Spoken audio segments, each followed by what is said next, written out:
Alright, so how many of you have had a grilled cheese sandwich before?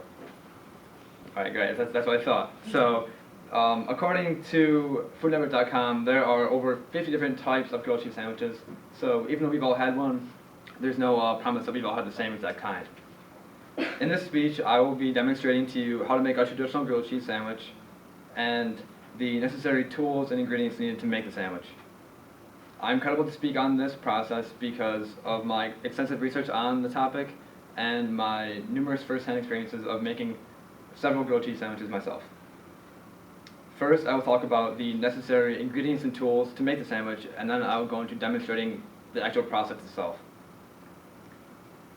So now, to begin with the ingredients, you will need 2 slices of bread, 2 slices of cheese, and that is based on your preference. Today I have American cheese.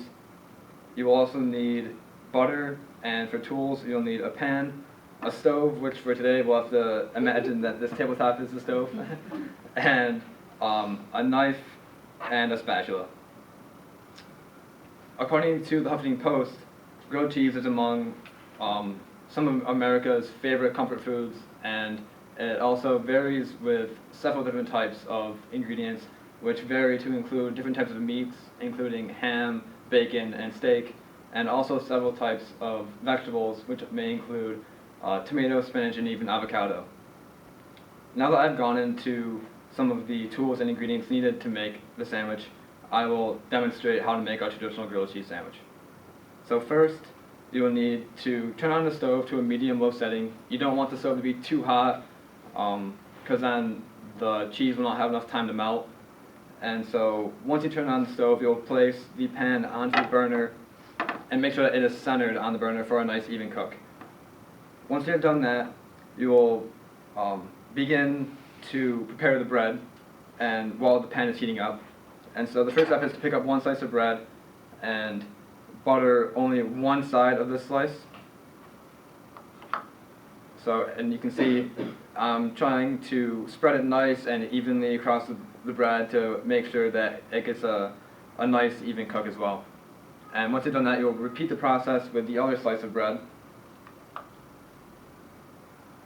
Once again, making sure that it is completely and covered, and making sure that it's all cooked evenly.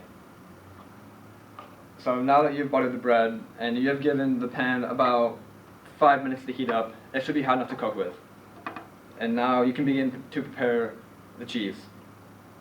So picking up 1 slice of bread and flipping it over so that the butter is facing downward, you will pick up the cheese and place it on top of the bread.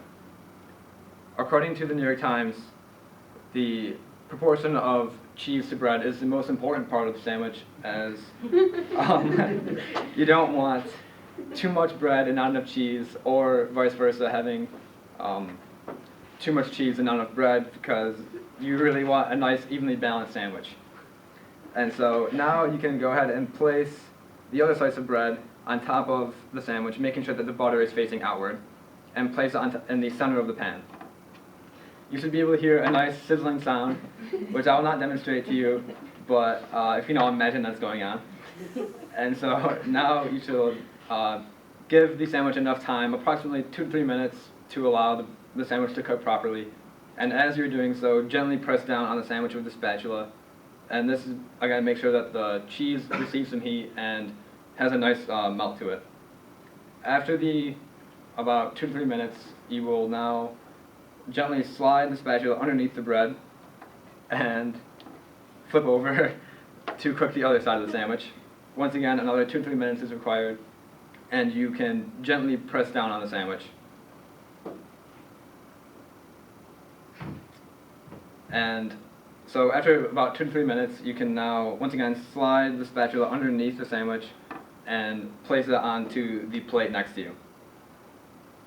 Now the sandwich has had enough time to cook, you can turn off the stove and remove the pan from the burner.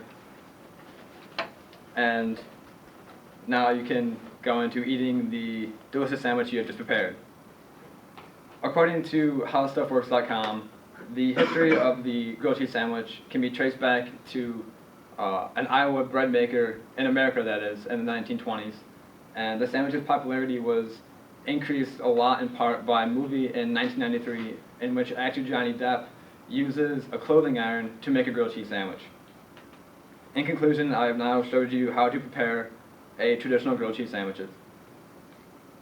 First, I went into the necessary ingredients and tools that are needed, and then I actually demonstrated how to prepare the sandwich. And I hope that this demonstration has either taught you how to make a grilled cheese sandwich or reinforced your previous knowledge. And if you did not know how, then now I assume you can stop eating cereal a few times a day. Thank you.